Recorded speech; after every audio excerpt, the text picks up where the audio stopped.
ብርጋዴር ጀነራል ምግብ ኃይለ አክሱም ከተማ አክሱም ሐውልት ስር ጽዮን ማርያም ፊት ለፊት የጦርነት ጥሪን አስተላልፈዋል። ሰውየው በአክሱም ጽዮን ስም እየማሉና እየተገዘቱ ጥሪያቸውን ሲያስተላልፉና ሌሎችን ቃል ሲያስገቡም ታይተዋል። ጀነራሉ በዚሁ ንግግራቸው አሁን እየተነጋገርን ያለነው አብዛኞቹ ትግራውያን እምነታቸውን በሚገልጹበት አክሱም ጽዮን ፊት ለፊት ሆነን ነው ሲሉም ተደምጠዋል።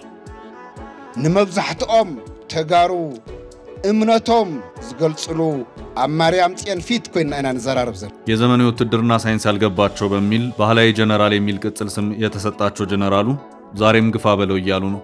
አደልናይ አብዛ መሬት እዚያ ተወሊድና አቢና መንዲ ጀነራል ኮሎኔል መንዲ ሓደ ጊዜ ሲ ባህላዊ ጀነራል ኩሉ ከሎ አነ ይሕጎስ ሶ ኤቭሪባዲ ትግራዋይ ጀነራሊ ማለት ናይ ህዝብ ትግራይ ናይ ጀነራልነት ባል ያ ንሕና እኮ ጀነራል ዝኾን ሓቂ ዘይዛረበኩ አወርዒ አብደጃና አስተማሃርና ያ ሚሊተሪ ሳይንስ ሒዝና ኢና ህዝብ ትግራይ አጎንደው ኢልና አነ አዲስ አበባ ሄደ ዝወሰድኩ ሓንቲ ነገር የለ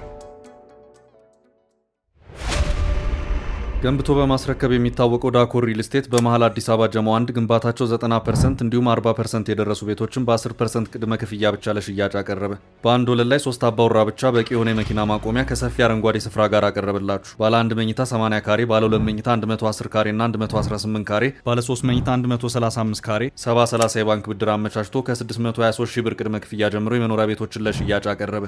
ለበለጠ መረጃ በ0911 057674 0933 21 9065 ይደውሉ። ዳኮር ሪል ስቴት በልዩነት የተገነባ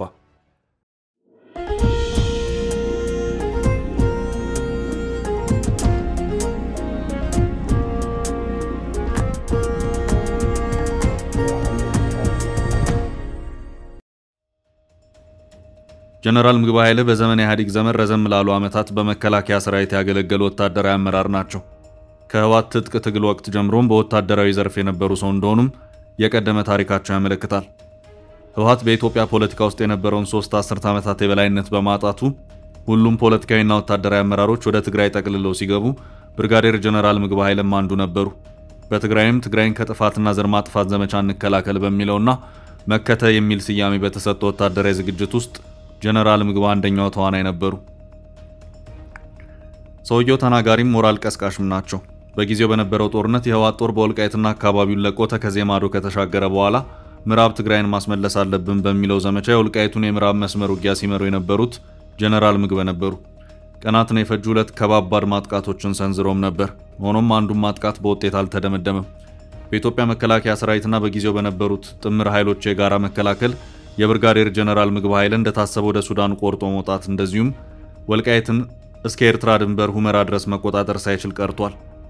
በዚህም ከፍተኛ ቁጥር ያላቸው የትግራይ ልጆች እልቂት እንደደረሰባቸው መረጃዎች ያመለክታሉ። በዚህም ግንባር በነበረው ውጊያ ጀነራል ምግብ በእጅጉ ሲወቀሱም ይሰማል።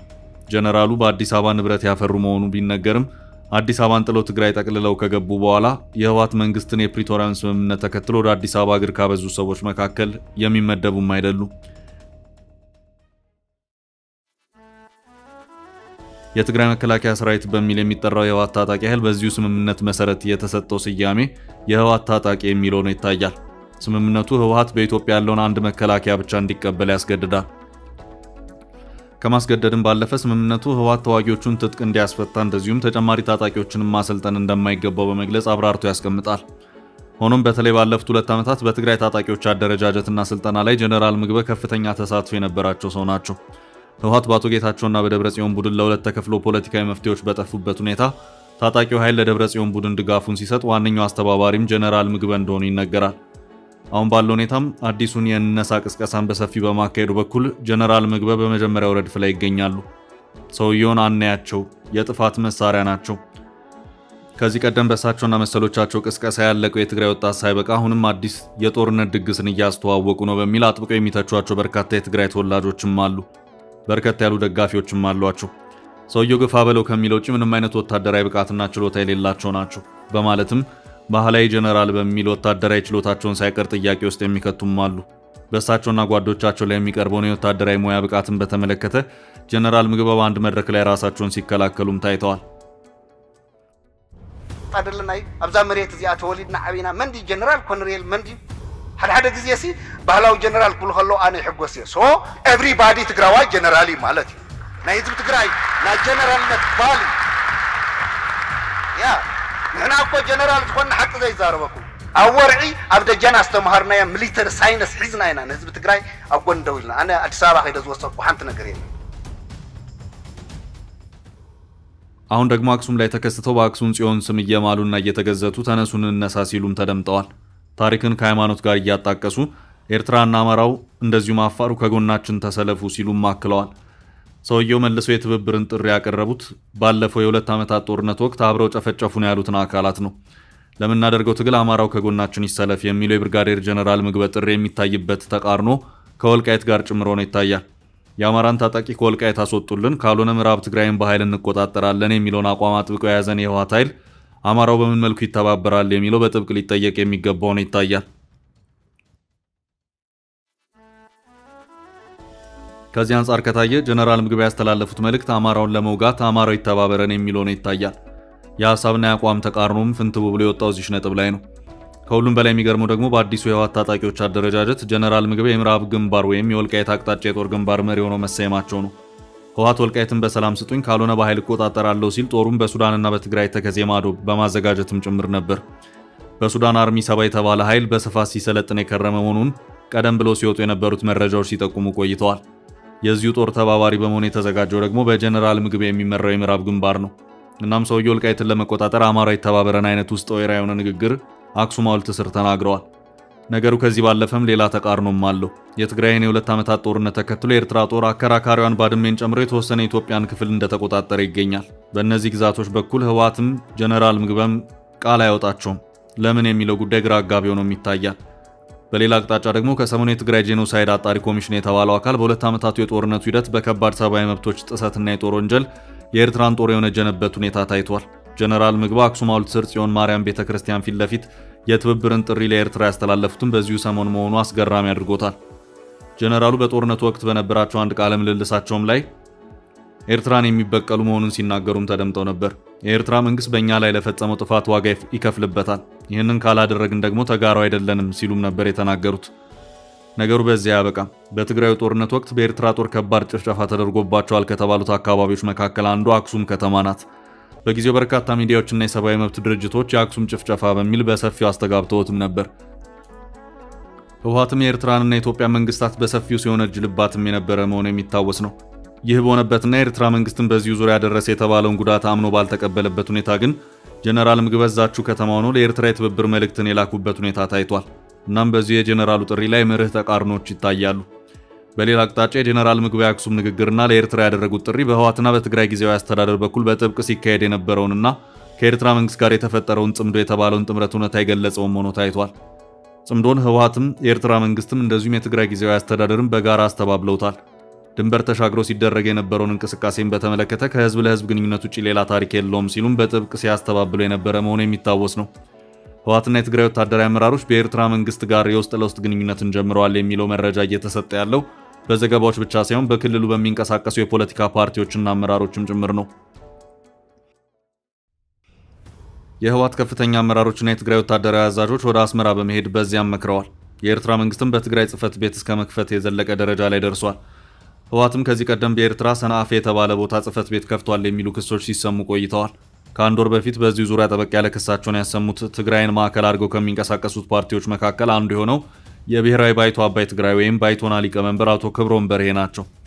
የባይቶና ሊቀመንበር አቶ ክብሮም በርሄ ከአዶ ኤፍኤም ሬዲዮ ጋር ባደረጉት ረዘም ያለ ቃለ ምልልስ ቆይታ በርካታ ጉዳዮችን ያነሱ ሲሆን በተለይም ደግሞ ህወሓት እንደዚሁም የትግራይ ወታደራዊ አመራሮች ከኤርትራ መንግስት ጋር ፈጥረውታል ባሉት ጽምዶ የተባለው ጥምረት ዙሪያ ሰፋ ያለ ማብራሪያቸውን የሰጡበት ሁኔታ ታይቷል። አቶ ክብሮም በርሄ በዚሁ ማብራሪያቸውም ህወሓት ለጦርነት እየተዘጋጀ ነው፣ ከፍተኛ ወታደራዊ ስልጠናዎችንም እየሰጠ ነው በማለትም ማብራሪያቸውን ሰጥተዋል። በዚህ ጉዳይ ምን ማስረጃ አለ የሚል ጥያቄ የተከተላቸው አቶ ክብሮም ህወሓት ለጦርነት ዝግጅት እያደረገ አይደለም ማለት ሰማይን በእጅ እንደመሸፈን ያህል ይቆጠራል ያሉ ሲሆን አክለውም የኤርትራ ወጣቶች ሳዋ ገብቶ ወታደራዊ ስልጠናዎችን እንደሚወስዱት ሁሉ በአሁኑ ሰዓት በትግራይም ተመሳሳይ ነገር እየሆነ ነው። ድሮ ጠላቶች ብለን ስናስባቸው የነበሩ ሰዎች አደረጉት ብለን ስንከስ እንደነበረው በአሁኑ ሰዓት በትግራይ ትምህርት ቤቶች የጦር ካምፕ እየሆኑ ነው። እነዚህ ሰዎች ትምህርት ቤቶችን ሳይቀር የጦር ካምፕ ያደረጉት ምን አስበው ነው? ከማንስ ጋር ተነጋግረው ነው? በሚል ለሚነሱ ጥያቄዎች ምንም አይነት መልስ የለም ሲሉም ተናግረዋል።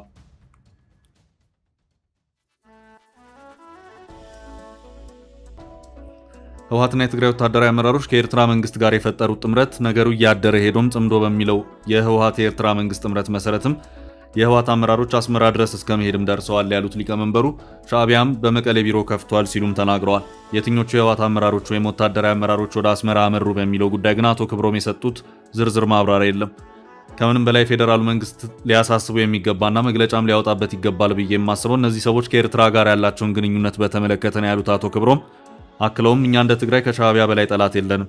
ትግራይ በታሪኳ አይታው የማታውቀው ትልቁ ጉዳት የደረሰባት በሻዕቢያ በኩል ነው። የትግራይ ህዝብ ጠላት ለሆነው ሻዕቢያ ወዳጅ የሆኑት የህወሓት አመራሮችና ጀነራሎች የጦርነት ዝግጅትን ማድረጋቸው ግልጽ ሚስጥር ነው። ነገሮች ወደ ጦርነት ካመሩ ተጎጂ የሚሆነው የትግራይ ህዝብ ስለሆነ ቀደም ብለን ማድረግ አለብን ያልናቸውን ነገሮች ማድረግ አለብን ሲሉ ምክረ ሐሳባቸውን የለገሱበት ሁኔታ ታይቷል። ቀድሞ መደረግ ይገባቸዋል ካሏቸው ስራዎች መካከል አንደኛው ጦርነት ፈላጊዎች ያሏቸውን ሰዎች ከህዝቡ መነጠል ሲሆን በዚህም እነዚህ ሰዎች ቁጥራቸው አነስተኛ በመሆኑ ከህዝቡ እንዲነጠሉ ማድረግ ይገባል ሲሉም አስታውቀዋል። ከዚህ ውጭም የፌደራል መንግስት የፕሪቶሪያን ስምምነት በማክበር በታጣቂዎች የተያዙትን ግዛቶች ማስመለስ ይገባዋል ያሉት ሊቀመንበሩ አቶ ክብሮም ግዛቶቹ ተመልሰው ተፈናቃዮች ወደ የቤቶቻቸው ሲመለሱ ህወሓትና ወታደራዊ አመራሮቹ ሰበብም መሸሸጊያ የሚያጣሉ በማለት በፕሪቶሪያው ስምምነት መከበር ዙሪያ የፌደራሉ መንግስት ትኩረት ሊሰጥ ይገባል ሲሉም አሳስበዋል። የትግራይ ህዝብም ከፌደራሉ መንግስት ጋር በመሆን የህወሓትና የኤርትራን መንግስት እቅዶች የሚያከሽፍበት ሁኔታ ይኖራልን በማለት አቶ ክብሮም በዚሁ ቃለ ምልልሳቸው ተናግረዋል። በሌላ አቅጣጫ የአፍሪካውን ቀንድ መሰረት በማድረግ የተለያዩ ቀጠናዊ ጂኦፖለቲካዊ ትንታኔዎችን የሚያሰባስበው ሆርን ሪቪው ድረገጽ የህወሓትና የኤርትራ መንግስት አንዱ የግንኙነት አስኳል የትግራይ ተፈጥሮ ማዕድናት መሆኑን አስታውቋል። ጽምዶ በሚል የህዝብ ለህዝብ ግንኙነት ሽፋን የህወሓት ባለስልጣናትና ወታደራዊ አመራሮች ከኤርትራ መንግስት ጋር የህቡ ግንኙነት ጀምረዋል በሚለው ዙሪያ ህወሓትም ሆነ የኤርትራ መንግስት በጥብቅ ያስተባበሉበት ሁኔታ ታይቷል። ጽምዶ የሚለውን ሐሳብ በመያዝ በኤርትራም ሆነ በህወሓት በኩል ያሉ አክቲቪስቶች ተፈጠረ የተባለውን ጥምረት በስፋት ሲያራግቡት የነበረ መሆኑም የሚታወስ ነው። ባለፉት ቀደም ባሉት ወራትም የህዝብ ለህዝብ ግንኙነት በሚል በርካታ የትግራይ ሰዎች ወደ ኤርትራ እንደሄዱም ሲደረግ ቆይቷል። የፌደራሉ መንግስትና ኤርትራ በመልካም ግንኙነት ውስጥ ባልሆኑበት ሁኔታ እንደዚህ አይነት ግንኙነቱን መፍጠሩ አደጋ አለው በማለት ጠበቅ ያለ ማሳሰቢያቸውን ሲሰጡ የነበሩ የትግራይ ፖለቲከኞችም ነበሩ። የትግራይ ጊዜያዊ አስተዳደር ፕሬዝዳንት ጀነራል ታደሰ ወረደ በክልሉ መገናኛ ብዙሃን ጋር ከወራት በፊት በነበራቸው ቆይታ ጽምዶ የተባለው የህዝብ ለህዝብ ግንኙነት እንጂ የፖለቲካ ኃይሎች የሚያደርጉት ግንኙነት አይደለም በማለት በጥብቅ ያስተባበሉበት ሁኔታ ታይቷል። በቅርቡ ኤንቢሲ ኢትዮጵያ ከተባለ ቴሌቪዥን ጣቢያ ጋር ሰፋ ያለ ቃለ ምልልስ ቆይታን ያደረጉት ጀነራል ጻድቃን ገብረትንሳይ የታደሰን ባላውቅም በእርሱ መንግስት ስር ያሉ አመራሮች ግን ከኤርትራ መንግስት ጋር እየተገናኙ ነው ሲሉ ክሳቸውን ያሰሙ መሆኑ የሚታወስ ነው። ጀነራሉ ጽምዶ የሚለውን ፖለቲካዊና ወታደራዊ ህብረት ወይም ጥምረት አድርገው ነው የተመለከቱት። አሁን ደግሞ ጀነራል ምግብ አክሱም ላይ ሆኖ ለኤርትራ መንግስት ግልጽ ጥሪን ያስተላለፉበት ሁኔታ ታይቷል።